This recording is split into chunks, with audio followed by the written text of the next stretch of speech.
Within every man lies a source of power, a force you may have misunderstood, a force you may have used wrongly, but also a gift that, when properly directed, can utterly transform your life.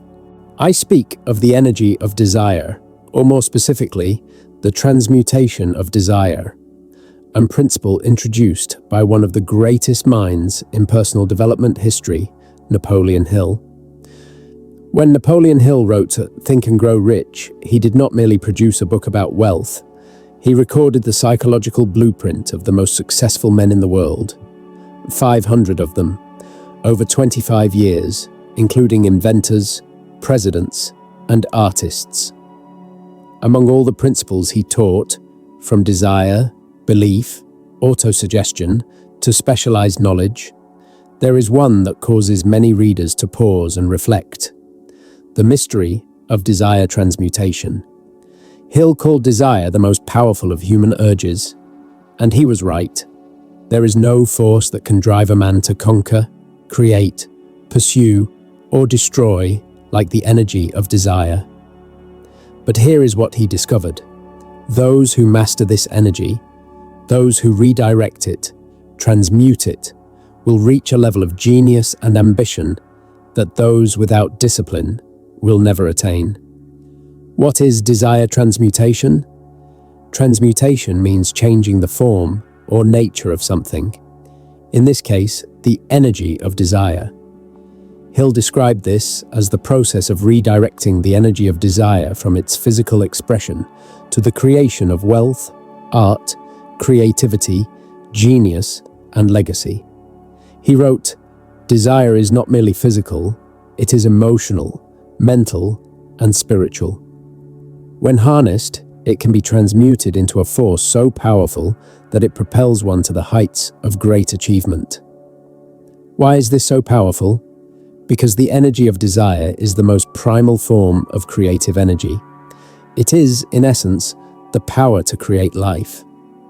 When that power is not used for physical reproduction, it does not vanish. It remains within your body, within your mind, within your nervous system. If you do nothing with it, it accumulates into frustration. But if you focus it, it becomes the rocket fuel for success. Modern science supports this. High testosterone levels, when not depleted, amplify motivation, aggression, focus, and willpower. You become sharper, hungrier, more intense. But here is the key. It only works if you redirect that energy towards something greater than yourself. If not, you will remain trapped in a cycle of indulgence and desire. Hill does not tell you to suppress your sexual instincts. He does not tell you to run away from them. He says to redirect them, harness them, and use them as fuel for your mission. In Think and Grow Rich, Hill made a profound statement. Those who achieve the greatest accomplishments are those whose desires are most developed. They have learned the art of transmuting their sexual energy into creative and productive channels. He provided examples. Napoleon Bonaparte, who transformed passion into war and built an empire. George Washington, famous for his discipline and fierce loyalty. Thomas Edison, whom Hill believed channeled his desire energy into relentless invention. And Abraham Lincoln, who Hill said had a powerful sexual instinct, but redirected that flame toward vision, justice, and purpose. In every case, these men were not devoid of desire. They simply refused to let it control them. Let us face the truth. Most men today are governed by their desires. The addiction to pornography is rampant. Instant gratification is normalized. Discipline is mocked. And we wonder why men feel disillusioned, unfocused, and unfulfilled. Napoleon Hill warned us, most men never learn how to control their sexual impulses. When driven by this desire, they lose control of their reason and act on instinct. He did not condemn sexuality, he elevated it. He said that if you let it run wild, it will burn your life to the ground. But if you train it, tame it, transmute it, it will become the engine driving your destiny. The energy of desire, when not misused, is one of the most potent forces a man can possess. It is the force behind ambition, creativity, and determination. The path to greatness lies not in the suppression of this energy, but in its mastery, its careful redirection toward meaningful pursuits. Without this mastery, desire leads to chaos and ruin. With it, desire becomes the very fuel that propels you toward greatness, shaping your destiny with the precision of a master craftsman. So how can you practice the transmutation of desire in today's world? Let's build a practical framework. Preserve the energy. Build pressure. This does not mean complete abstinence forever. It means you stop wasting energy carelessly. Every time you release energy without purpose, you diminish your vitality, focus, testosterone, and drive. Try 30 days without consuming pornography. Try 30 days of deliberate discipline. Observe how your mind sharpens, your body becomes more vital, and your cravings intensify. The internal pressure within you is your fuel. Redirect the energy. When desire arises, don't suppress it. Redirect it. Use that surge to work harder in your business. Train more intensely at the gym. Study, build, create, plan, speak boldly, walk confidently, lead with vision instead of succumbing to temptation. Napoleon Hill said, "A man who develops the art of transmuting sexual energy will find that this energy becomes the fuel for every one of his achievements." Choose a greater purpose. Desire energy needs a vessel. If it lacks a mission, it will default to indulgence. You must give it direction. Ask yourself every day, what am I building that is greater than my next release of desire? If your answer is vague, you will remain trapped in the cycle of fleeting pleasure and eternal regret. But if you are building something, whether a business, a brand, a legacy, then every bit of discipline becomes sacred. Toward the end of his book, Hill writes, "Sexual energy is the creative energy of every genius. There has never been, and there will never be, a great leader, builder, or thinker who lacks sexual energy. It is not optional if you wish to become great. It is mandatory. But here lies the choice. You can indulge your desires and stay where you are, or you can transmute your energy and become something the world has never seen. The disciplined man will always surpass the distracted one." To all the men who are listening, you are not weak for feeling desire. You are not to be ashamed of longing for intimacy. You are strong because you carry within you the most sacred force in the universe. But strength without direction is destruction. Transmuting desire is not just a tactic. It is a philosophy, a way of life, a sacred choice to use the energy given to you by God to build, not waste, to lead, not chase desire, to focus, not fall into temptation, to create a legacy, not just relieve tension. Napoleon Hill has given us the blueprint. The rest depends on us. So I ask you now, will you master the flame, or will you let it master you? The choice is yours. There is a hidden power within you, an ancient primal desire that once determined the survival of mankind. But when redirected, this power can create art, fuel ambition, build empires and shape the course of human history. Sigmund Freud, the father of psychoanalysis, named this transformation. He called it sublimation. And today, we will delve into what it means, how it works, and how you can use it to change your life. Understanding sublimation, Freud's psychological alchemy.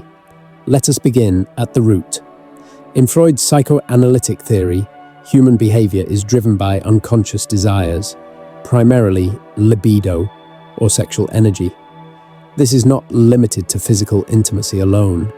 Freud believed libido represented life energy, a fundamental force behind our drive, behavior, and emotional patterns. But here lies the problem. Society does not allow us to express this energy in its rawest form. If everyone acted on every impulse, desire, aggression, dominance, we would descend into chaos. So, what happens to these suppressed desires? Do they disappear? Freud said no. Instead, they are redirected, transmuted into channels that society deems acceptable and often highly effective.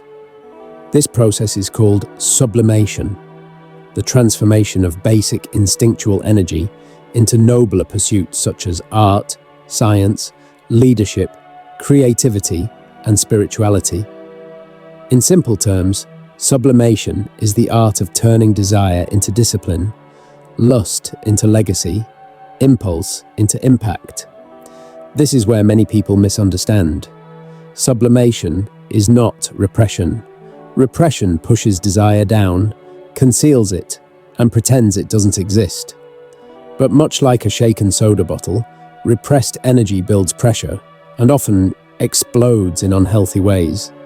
Addiction, anger, collapse. On the other hand, sublimation is conscious redirection. It acknowledges the existence of desire but guides it into a form that elevates both the individual and society. Consider this example.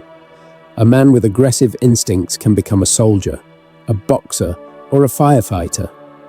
A woman with intense emotional energy can become a dancer, a fashion designer, or an actress. A person obsessed with control can become a chief executive officer or a systems engineer. A young man consumed by lust can start drawing, writing poetry, composing music, or building a business, transmuting what Freud called sexual instinct into creative mastery. Sublimation is not about moralizing. It is not about shame. It is about using the chaos within you as a ladder to reach greatness. Freud believed that sublimation is the foundation of civilization itself. In Civilization and Its Discontents, he wrote that without sublimation, culture would not exist. There would be no symphonies, no cities, no literature, no science. For all of these were built upon the same mechanism, turning primal energy into noble expression. Think about the great artists, inventors, and philosophers. Michelangelo, who spent 4 years painting the Sistine Chapel ceiling, transformed his intensity into sacred art. Nikola Tesla, who lived much of his life in solitude, channeled his energy into inventions.